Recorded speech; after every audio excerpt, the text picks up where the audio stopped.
경제 이슈와 상식이 궁금하시다면 경제 유캐스트 오디오로 듣는 키워드 경제. 안녕하세요. 경제 유캐스트 윤 기자입니다. 오늘 준비한 기업은 페이팔이에요. 최근 페이팔 주가가 많이 떨어졌는데요. 지금이 저가 매수의 기회인지 아니면 주가 하락세에 접어든 것인지 궁금하더라고요. 그래서 페이팔에 대해서 정리해봤습니다. 페이팔은 간편결제 서비스 기업인데요. 우리나라에서 많이 이용하지는 않죠. 신용카드가 없어도 사용자의 은행 계좌에 연결해서 쓸 수 있는 결제 서비스죠. 온라인 결제를 중심으로 성장을 했어요. 지금은 온라인 결제 서비스가 많아졌지만 과거에는 거의 없었죠. 페이팔이 창업되던 1990년대 후반, 2000년대 초에는요. 온라인 결제 서비스를 시작으로 지금의 페이팔은 결제, 금융 분야로 사업을 확장했죠. 잠깐 페이팔 서비스를 살펴보면 우선 결제 서비스인 페이팔, 할부 서비스인 페이팔 크레딧, 송금 앱 벤모, 송금 서비스 줌, B2B 플랫폼 하이퍼 월렛, 아이제틀 등이 있어요. 이 중에서도 주요 사업은 페이팔과 벤모고 온라인에 이어 오프라인 결제도 확장하기 위해서 페이팔 QR코드 서비스도 작년에 출시했어요. 지난해 코로나 팬데믹으로 인해 많은 금융 서비스들이 온라인으로 옮겨오고 핀테크 열풍이 부는 것에 발맞추기 위해 페이팔은 작년과 올해 많은 서비스를 출시했어요. 지난해 10월엔 벤모 신용카드 서비스와 가상화폐 거래 및 결제 서비스도 선보였죠. 2021년 3월 기준으로 2,900곳의 상점에서 가상화폐로 결제를 할 수 있어요. 그리고 페이팔 비회원에게도 송금을 할 수 있는 줌을 출시했었죠. 현재 주식거래 서비스도 준비 중이라고 합니다. 금융 결제와 관련된 모든 것을 다 먹겠다는 비전을 가지고 있는 걸로 볼 수 있죠. 그럼 페이팔이 얼마나 돈을 벌고 있는지, 성장은 잘 하고 있는지 실적을 볼게요. 우선 결제 기업을 볼 때 봐야 할 주요 지표들을 살펴볼게요. 총 결제를 의미하는 Total Payment Value, 순신규 활성 계정 수를 의미하는 Net New Active Account, 핵심 사업 매출인 결제 서비스 순매출 Transaction Net Revenues, 잉여 현금 흐름인 Free Cash Flow 등이 있어요. 페이팔의 2021년 3분기 지표를 볼게요. 활성 계좌는 3,300만 계정의 판매자 계정을 포함해 총 4억 1,600만 계정이 있고요. 이는 전년 대비 15% 증가한 겁니다. 활성 계정이 늘어났다는 의미는 페이팔을 사용하는 사람이 그만큼 늘어나고 있다는 의미인데요. 하지만 그 증가율이 조금씩 낮아지는 추세이긴 합니다. 작년까지는 활성 계정 수가 전년 대비 20%대 증가율을 보였는데 올해 2분기부터는 10%대 증가율이죠. 작년 코로나 팬데믹으로 온라인 결제가 늘어나면서 더 높은 증가율을 보인 것도 있어요. 그리고 순신규 활성 계정은 1,330만 계정이에요. 총 결제량인 TPV는 3,100억 달러로 전년 대비 26% 증가했어요. 지난 2년간 연평균 성장률은 32%였죠. 다만 이베이의 결제가 감소하면서 TPV 증가율은 이전 분기에 비해 많이 줄어든 걸 볼 수 있어요. 매출은 61억 8천만 달러이고 전년 대비 13% 증가했어요. 10%대 성장률을 기록한 건 이베이와의 결제 결별 영향이고 이베이를 제외하면 25% 증가했다고 페이팔 측은 발표했죠. 잉여 현금 흐름은 13억 달러입니다. 전년 대비 20% 늘었으며 매출 대비 21%죠.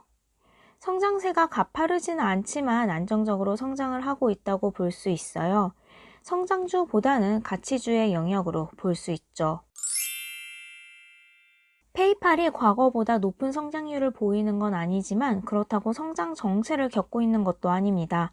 그런데 최근 페이팔의 주가는 왜 이렇게 하락했을까요?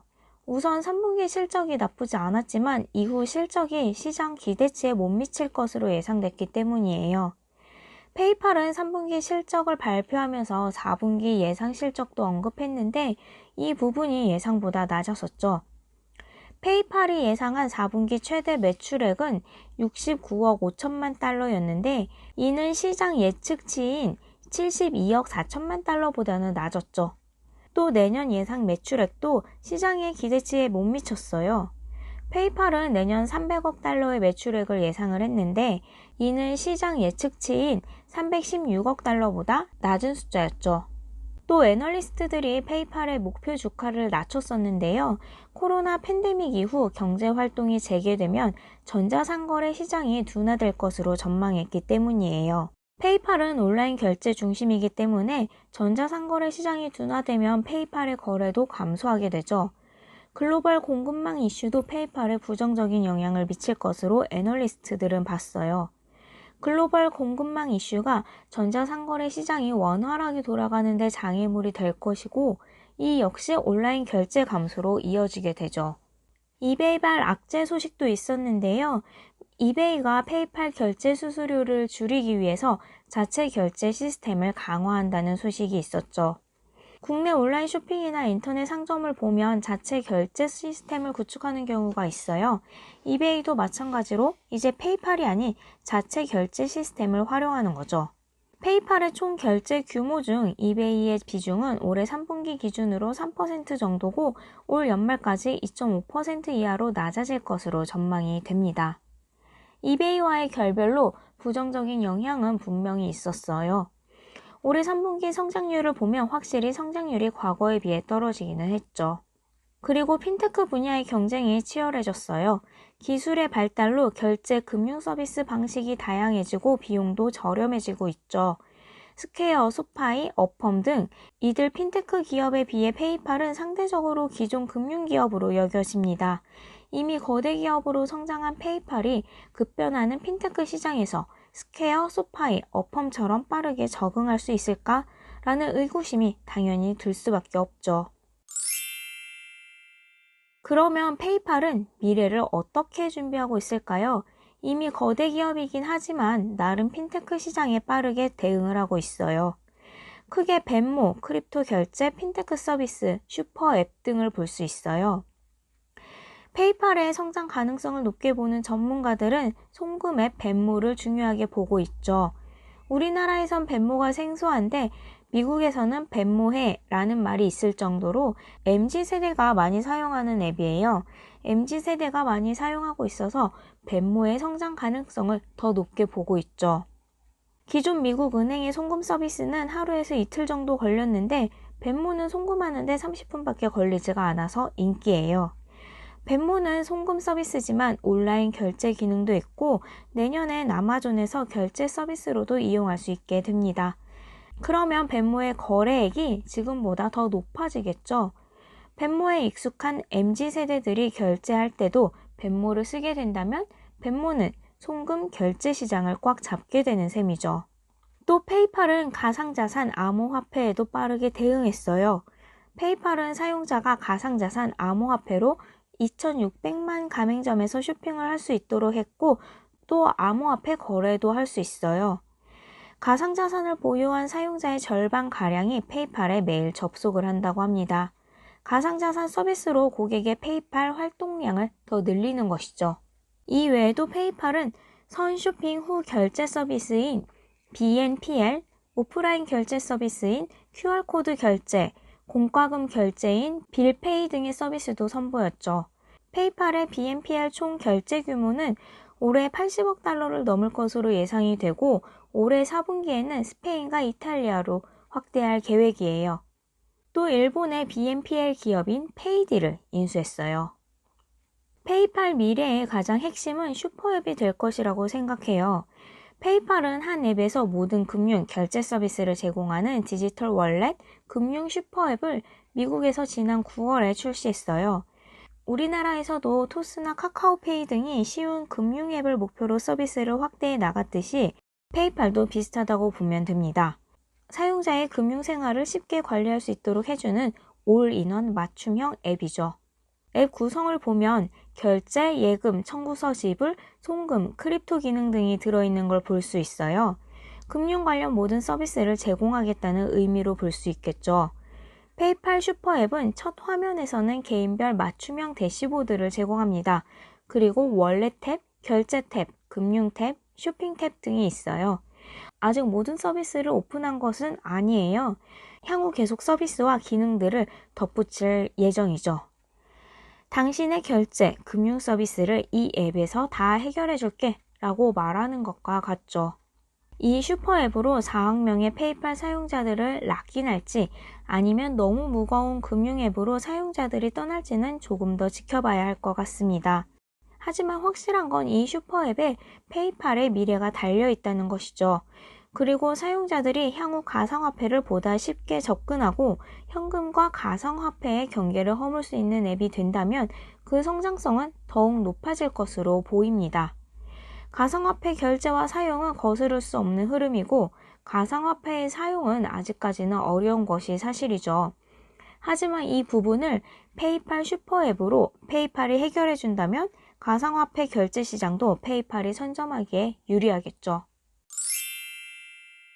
사용자의 모든 결제, 금융 서비스를 아우르겠다는 페이팔의 목표가 너무 거창해 보일 수는 있는데요. 페이팔의 현재 상황을 보면 무리한 목표는 아니라고 보여지긴 합니다. 결제 사업을 볼 때 어떤 부분을 봐야 할까요? 규모의 경제겠죠.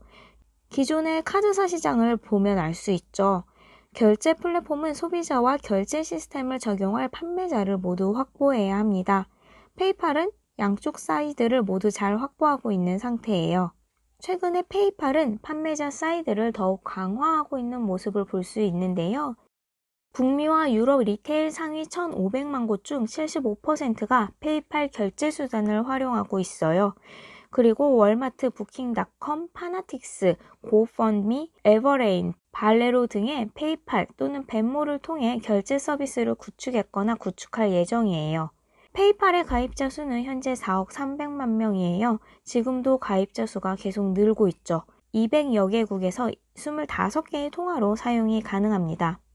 구글이나 아마존, 메타가 이미 빅테크 기업으로 성장을 했고 성장이 과거보다는 둔화됐지만 그동안 쌓아온 시장 점유율과 데이터, 기술 노하우로 1위 자리를 쉽사리 빼앗기지 않는 것처럼 페이팔도 마찬가지죠.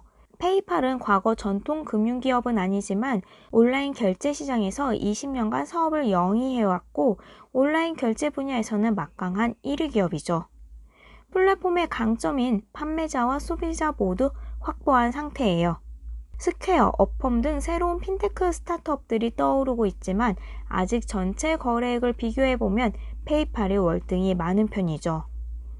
오늘은 페이팔의 현재와 미래에 대해서 정리해봤는데요. 어떠신가요?